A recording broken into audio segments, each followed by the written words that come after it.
నేను GR Maharshi. Jagan is back అంటే perfectly back అని ఇప్పుడు వైసీపీ కేడర్ కానీ వైసీపీ నాయకులు కానీ అనుకుంటున్నారు. చాలామంది ఏం ఎక్స్పెక్ట్ చేశారంటే ఈ ఘోర ఓటమిని తట్టుకోలేక ఆయన కొంతకాలం పాటు మౌనంగా ఉంటారని, ఇన్యాక్టివ్గా ఉంటారని, ఏ ఇడుపులపాయలోనో బెంగళూరుకో వెళ్ళి విశ్రాంతి తీసుకుంటారని, అసెంబ్లీకి కూడా రాడని, పార్టీని పెద్దగా పట్టించుకోవడని, ఇలా రకరకాల ప్రచారాలు అయితే జరిగాయి. అన్నిటికీ మించి తెలుగుదేశం వాళ్ళు కూడా ఆయన అసెంబ్లీ తప్పించుకోవడానికే ఢిల్లీలో ధర్నా ఇవన్నీ ప్లాన్ చేశారని, అసెంబ్లీకి మొహం చూపించలేక అసెంబ్లీలో ఇబ్బంది పడతారని ఇలా చేశారని ఇలా రకరకాలుగా చెప్పుకున్నారు. వీటన్నిటినీ ఏమీ లేదు అని ఆయన స్పష్టంగా ఈరోజు అసెంబ్లీకి వచ్చి అసెంబ్లీ దగ్గర ఒక ధర్నా లాంటివి చేసి ఎమ్మెల్యేలు ఎమ్మెల్సీలు వీళ్ళందరూ ధర్నా లాంటివి చేసి వాళ్ళ చేతుల్లో కాగితాలు ఏవో లాక్కున్నటువంటి పోలీస్ అధికారిని మధుసూదన్ రావు నువ్వు ఇలాగే ఉండదు కాలము జాగ్రత్త అన్నట్టుగా ఆయన ఏదో హెచ్చరించారు కూడా. ఎందుకంటే పోలీస్ అధికారులు జనరల్గానే ప్రభుత్వం దగ్గర మార్కులు కొట్టేయడానికి వాళ్ళకు అంటే చేయాల్సిన దానికంటే ఎక్కువ చేస్తారు. అంటే గత గవర్నమెంట్లో జరిగింది, అంతకుముందు జరిగింది, ఎప్పుడు ఇదే జరుగుతుంది.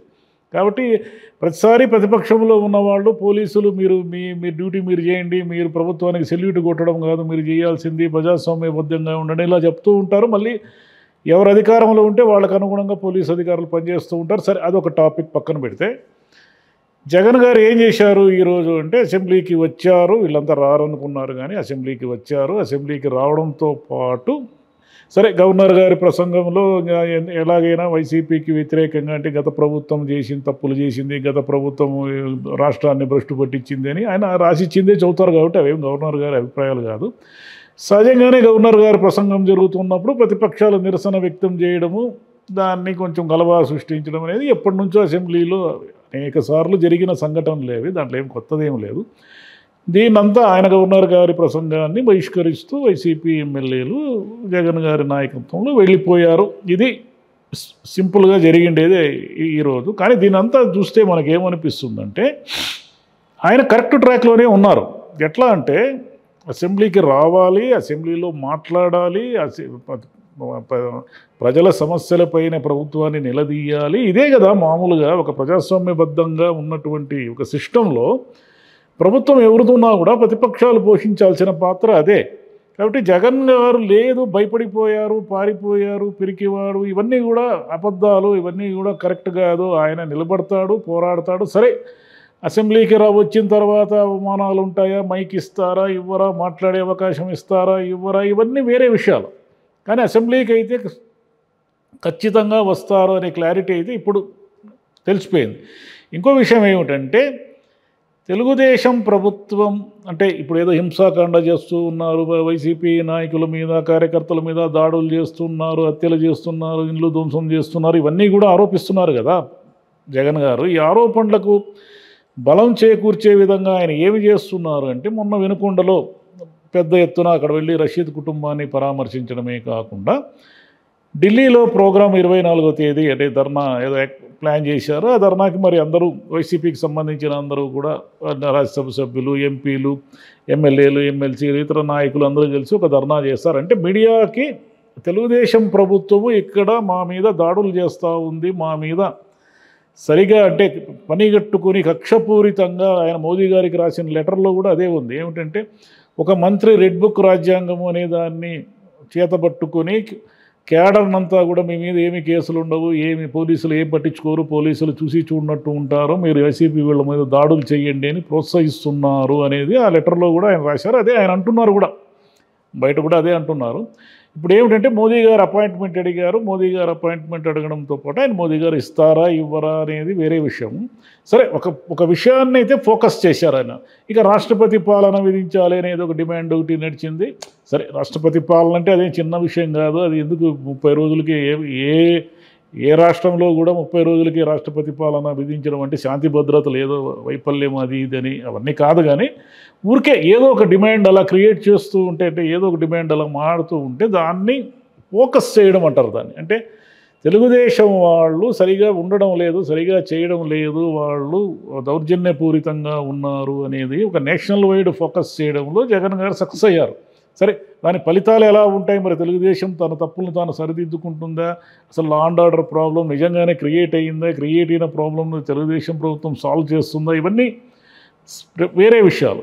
కానీ టోటల్గా మనం ఆలోచిస్తే ఏం జరిగిందంటే 11 సీట్లు అనేది ఘోరాతి ఘోరమైన ఓటమి వైసీపీకి. ఎందుకంటే లాస్ట్ టైం వాళ్ళు 151 సీట్లతో వచ్చి నిన్న మొన్నటి వరకు కూడా వైనాట్ 175 అంటూ వచ్చారు. వైనాట్ 175 అంటున్న వాళ్ళని 11 దగ్గర పరిమితం చేయడం అనేది దానికి అంటే దాదాపు 90% ఆఫ్ ది సీట్స్ టోటల్ అసెంబ్లీలో 175 ఉంటే దాదాపు 90% పైగా వీళ్ళే తెలుగుదేశం ఎన్డీఏ కూటమి గెలుపొంది 11 సీట్లకి అతి కష్టం మీద వాళ్ళని పరిమితం చేసినప్పుడు సహజంగానే ఆ ఓటమిని తట్టుకోవడము ఇవన్నీ కూడా కష్టంగానే ఉంటాయి.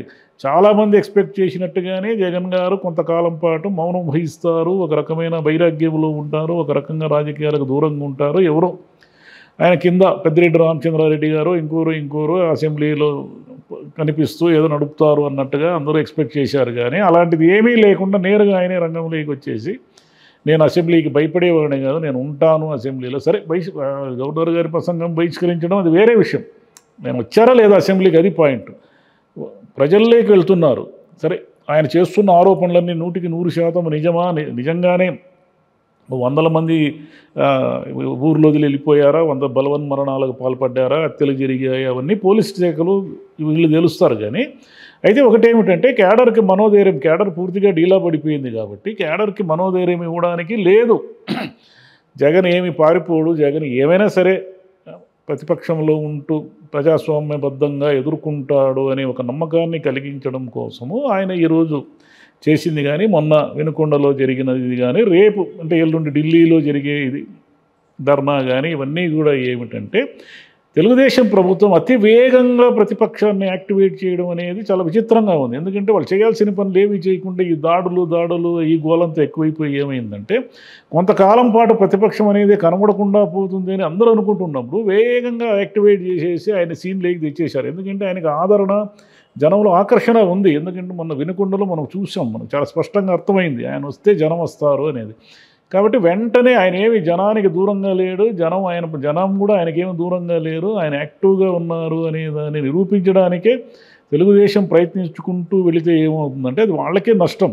వైసీపీ వాళ్ళు చేసే ప్రతి చిన్న తప్పు కూడా వైసీపీకి అదనపు మైలేజ్ వస్తుందంటే ప్రతిదీ జగన్ ఏదో ఆరోపిస్తున్నాడు, జగన్ ఏదో ఒక సాకు వెతుక్కుంటున్నాడు తెలుగుదేశం ప్రభుత్వాన్ని విమర్శించడానికి అని ఒక విమర్శ ఉన్నప్పటికీ కూడా కానీ మీరు ఏదో ఒక అవకాశం ఇస్తేనే కదా అక్కడ స్పీడప్ అయ్యేది. కాబట్టి వీళ్ళు అవకాశం ఇవ్వకుండా వీళ్ళు పథకాలన్నీ అమలుపరుస్తూ వేగంగా, ఎందుకంటే బడ్జెట్లు రేపు కేంద్రం నుంచి ఏం మనకు సహాయం వస్తుందో ఏమిటో ఈ దిశగా ప్రయాణం చేస్తే తెలుగుదేశం ఈ 5 ఏళ్ళు సేఫ్గా ఉంటుంది. లేదంటే అతివేగంగా మళ్ళీ వైసీపీకి మళ్ళీ జీవం పోసి మళ్ళీ అతివేగంగా వైసీపీని సమాన ప్రత్యర్థిగా తన ఎదురుగా నిలబెట్టుకునే ఒక అవకాశాన్ని తెలుగుదేశమే ఇస్తూ ఉంది. Thank you.